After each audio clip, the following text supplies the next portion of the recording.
Okay. नमस्कार दर्शकों, आज का हमारा वीडियो समाज में फैली एक बुराई पर है। वह बुराई है बाल मजदूरी। तो चलिए जल्दी से वीडियो को शुरू करते हैं। पर उससे पहले मैं आपसे प्रार्थना करना चाहूँगा कि मेरा वीडियो आखिर तक देखें और यदि वीडियो अच्छा लगे तो वीडियो को लाइक करें और मेरे चैनल को सब्सक्राइब करें। वीडियो को शुरू करते हैं। मासूमों के हाथों में खिलौने अच्छे लगते हैं, छाले नहीं। उनकी पीठ पर बस्ते अच्छे लगते हैं, बोरे नहीं। उनकी आंखों में चमक अच्छी लगती है, नमी नहीं। उन पर बचपना अच्छा लगता है, जिम्मेदारी नहीं। बच्चे खेलते हुए मकबूल लगते हैं, बाल मजदूर नहीं। इंसानियत क्या है? यह प्रश्न आज बहुत ज़रूरी है, क्योंकि शायद हम जिस समाज में रह रहे हैं वहाँ तो यह मौजूद ही नहीं है। अगर होती तो शायद ढाबों में छोटे छोटे बच्चों से काम करवाते वक्त हमारी आंखें शर्म से झुक जाती। घरों में नन्हे नन्हे हाथों को पोछा लगाते हुए देखकर हमें नींद नहीं आती। छोटे छोटे कंधों पर बोझ देखकर हमारी आंखें भर आती। पर जब तक वो हमारे बच्चे ना हों, हमें क्या फ़र्क पड़ता है? हमें तो अपने काम से मतलब है, वो चाहे 60 साल का बुजुर्ग करे या 8 साल का बच्चा। बाल मजदूरी क्या है, यह समझने के लिए हमें इस दलदल में फंसे बच्चों के बचपन में झांकना होगा। तो शुरुआत करते हैं 12 साल के बबलू से। बबलू अपने 2 भाई बहनों के साथ एक ईंट के भट्ठे पर काम करता है। माँ तो बचपन में ही गुजर गई और पिता को अपने बच्चों से ज़्यादा शराब प्यारी है। आखिर कब तक वो घर में भूखे रोते?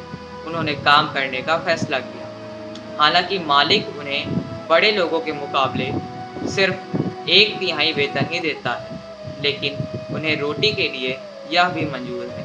बबलू भट्टी में कोयला डालने का काम करता है। भट्टी का तापमान 124 डिग्री, हाँ सही सुना आपने, 124 डिग्री, जिसका आधा तापमान भी हम झेल नहीं सकते। उस गर्मी में वह बच्चा सुबह से शाम तक काम करता है। भट्टी की गर्मी से उसकी खाल झुलस गई है और उसकी आंखें पथराने लगी हैं। लेकिन इन आंखों में आज भी उम्मीद जिंदा है कि एक दिन वो शहर जाकर नौकरी करेगा और सब कुछ फिर से सही हो जाएगा। तब उसे और उसके भाई बहनों को ना तो मालिक की गालियाँ खानी पड़ेंगी और ना ही इस नर की गर्मी को झेलना पड़ेगा। लेकिन यह सपने भी जल्द ही अपना दम तोड़ देंगे, क्योंकि आखिर कब तक मासूम की आंखें झूठे सपनों का बोझ उठा पाएंगी। यह सिर्फ बबलू की कहानी नहीं है, बल्कि उसके जैसे हजारों की है। यूनाइटेड नेशन की एक रिपोर्ट के अनुसार इस दुनिया में 218 मिलियन बच्चे काम करते हैं। आसान शब्दों में कहें तो हर 10 में से एक बच्चा काम पर जाता है। यह किसी एक देश या एक शहर की समस्या नहीं है। इस समस्या से पूरी दुनिया पीड़ित है और पूरी दुनिया का भविष्य खतरे में है, क्योंकि यही बच्चे आगे युवा बनेंगे। लेकिन अगर देश का युवा ही कुपोषित हो तो देश तो विकलांग हो ही जाएगा। यह बाल श्रमिक 20 से 25 साल की उम्र तक किसी न किसी बीमारी से पीड़ित हो जाते हैं, क्योंकि सही पोषक तत्व न मिलने के कारण वो पहले से ही कुपोषण का शिकार होते हैं। उस पर निरंतर काम करने, पत्थर, धूल, कांच आदि के बारीक कण फेफड़ों में जमने, अधिक तापमान में घंटों तक काम करने और खतरनाक रसायनों के संपर्क में आने से उन्हें कई बीमारियां अपनी चपेट में ले लेती हैं, जिनमें अस्थमा, तपेदिक, त्वचा के रोग, आंखों की रोशनी खोना और विभिन्न प्रकार के अन्य रोगों से पीड़ित हो जाते हैं। कई मासूम तो इन खतरनाक कारखानों में दुर्घटना का शिकार हो जाते हैं और अपने हाथ पैर खो बैठते हैं। इनमें से कितने ही बच्चे युवा होने से पहले ही इस दुनिया को छोड़कर चले जाते हैं। सरकारें बहुत कोशिश कर रही हैं कि जो काम खतरनाक है और बच्चों की पढ़ाई में बाधा है, उनसे इन मासूमों को दूर रखा जाए, ताकि यह भी आम बच्चों की तरह अपना बचपन जी सकें। कई ऐसे कानून हैं जो इन जानलेवा कामों से बच्चों को बचाने के लिए बनाए गए हैं। जैसे दुनिया के किसी भी देश में 14 वर्ष से नीचे के बच्चों से बाल मजदूरी करवाना गैर कानूनी।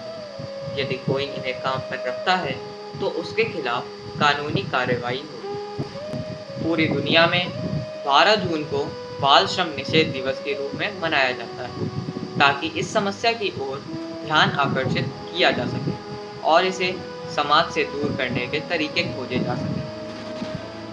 भारत में भी सर्व शिक्षा अभियान के तहत सभी बच्चों के लिए प्राथमिक शिक्षा अनिवार्य है और सरकारी स्कूलों में मिड डे मील योजना के तहत एक समय का मुफ्त भोजन बच्चों को उपलब्ध करवाया जाता है, ताकि उनके पोषक तत्वों का ध्यान रखा जा सके। पर क्या सिर्फ सरकारी स्तर पर किए गए इन प्रयासों से इस समस्या का समाधान संभव है? शायद नहीं, क्योंकि अगर ऐसा होता तो अब तक बाल मजदूरी का नामो निशान इस दुनिया से मिट चुका होता, पर ऐसा नहीं हुआ। इंसानियत पर लगे इस कलंक को मिटाने के लिए शायद सभी इंसानों को एक होना होगा और यह प्रण लेना होगा कि हम किसी बच्चे को इस दलदल में फंसने नहीं देंगे। और यदि हम ऐसे किसी भी खतरनाक कारखाने में किसी बच्चे को काम करता हुआ देखेंगे तो पुलिस को जरूर इत्तला करेंगे। यदि संभव हो तो हर काबिल इंसान को एक कोशिश करनी चाहिए कि वो कम से कम एक नादान की जिम्मेदारी ले, क्योंकि अगर हर काबिल इंसान एक मजबूर बच्चे की मदद करे और उसे शिक्षित करे तो यह समस्या बड़ी आसानी से खत्म की जा सकती है। क्योंकि यह दुनिया अमीर और गरीब में बंट सकती है, पर बचपन इस बंटवारे से दूर ही रहना चाहिए।